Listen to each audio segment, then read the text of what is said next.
Well, Mark Stein's right on the money, and people around the league think that the Clippers are looking to move Lou Williams. Remember, we talked yesterday about Montrezl Harrell and the issues he created in that locker room. But it wasn't just Montrezl. It was a trio.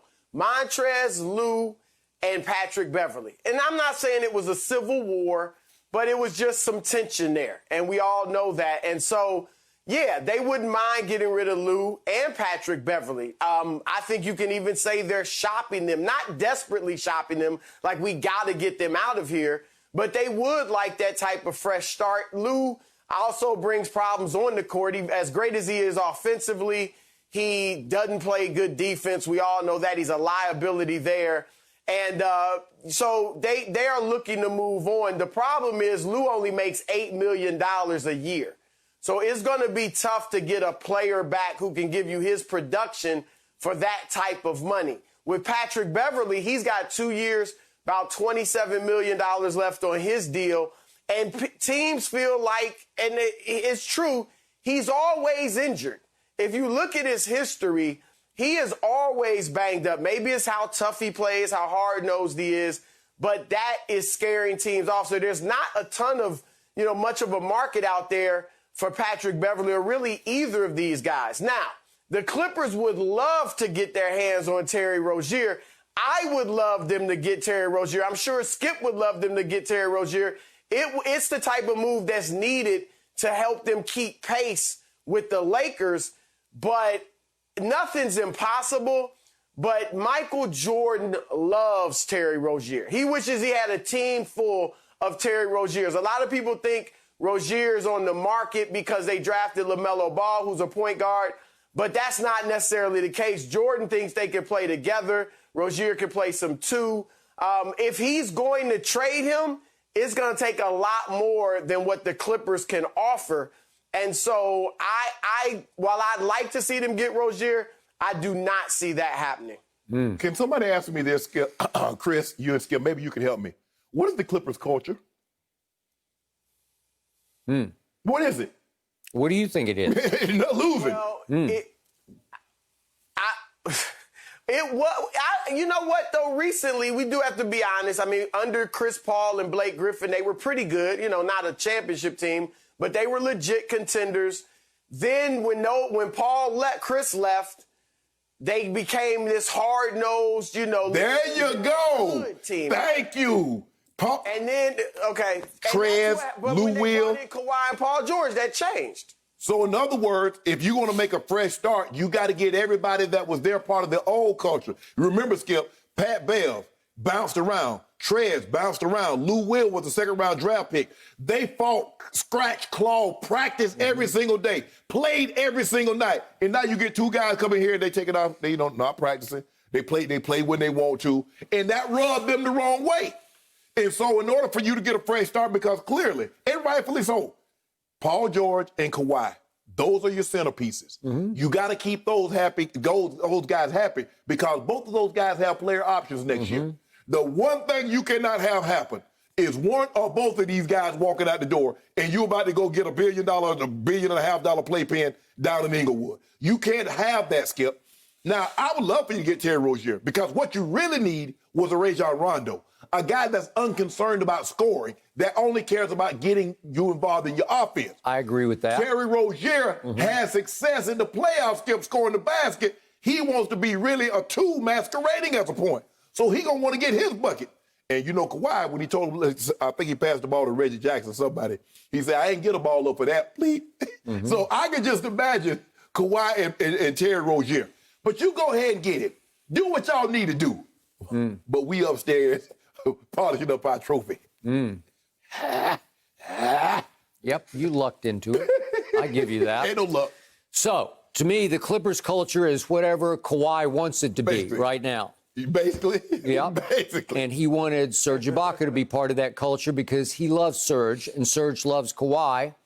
And it's going to be very different. But they kept their one enforcer. Marcus Morris is still right in the middle of this. And he is a very valuable piece. And he got his money to stay. So I love that.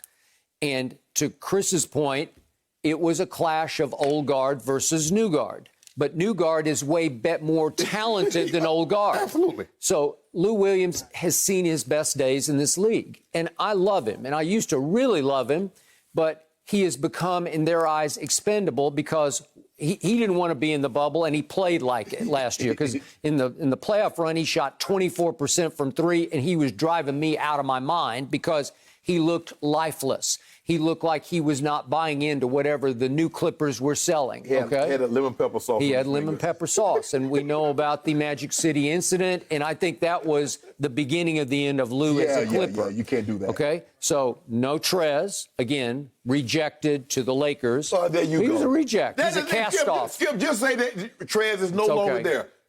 He is no longer there because they didn't want him there.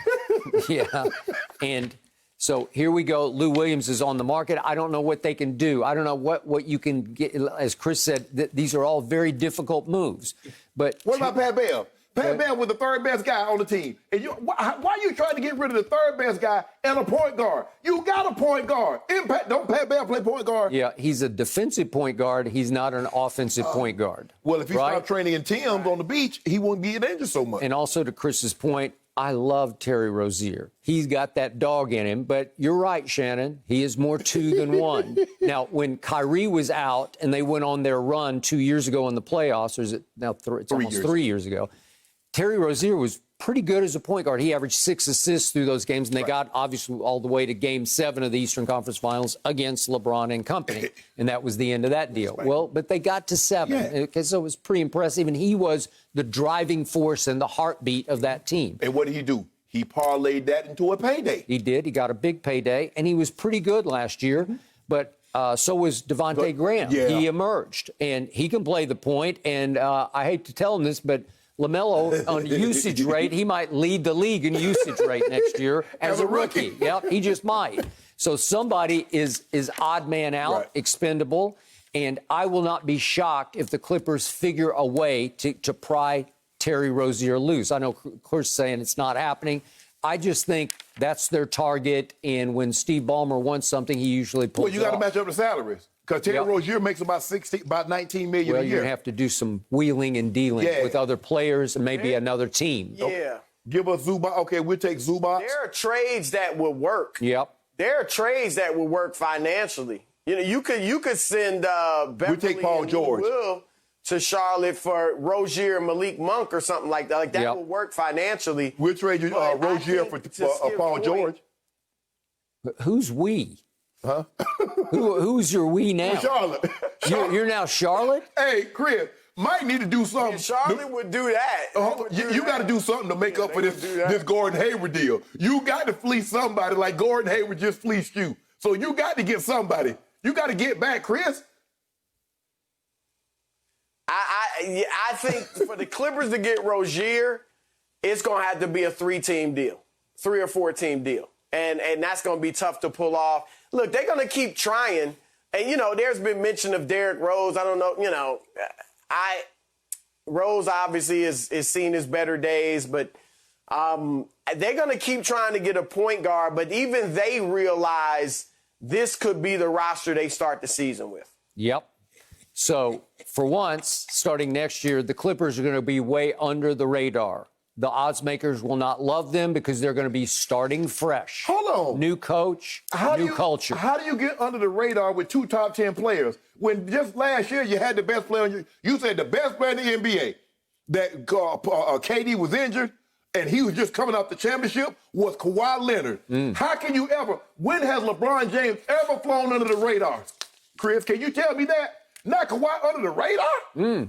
What is he? A B-52? He an AWACS? He's the silent assassin. Yeah, he was real solid Game 7. He was real solid in Game 6 and 5 in the fourth quarter. Go ahead. You can gloat now. Yeah. They still start as the second best team in the West. I don't think they're that far under the radar. Like the Lakers are ahead of everybody, but I think they're viewed as the second best team, even over Denver. Hold up. Who goes to the limit talking about, man, if I can just get the silver? If I can just get the bronze medal. No. I hear you. I'm just saying they're not under the radar. That's where they exactly. are. Second best. You were supposed to get the silver in the bubble. No, we didn't. Yep. We wasn't gold. Yep. We wasn't Yeah, gold. because you got every break. What break, Skip? It was the same bubble. Miami lost its leading playoff scorer and its heart and soul player in Game 1. We're not talking and you're about taking a credit for that? First of all, hold on. We wanted to play you guys. What were you guys doing? No, we wanted to play you guys. No, you didn't. I couldn't tell.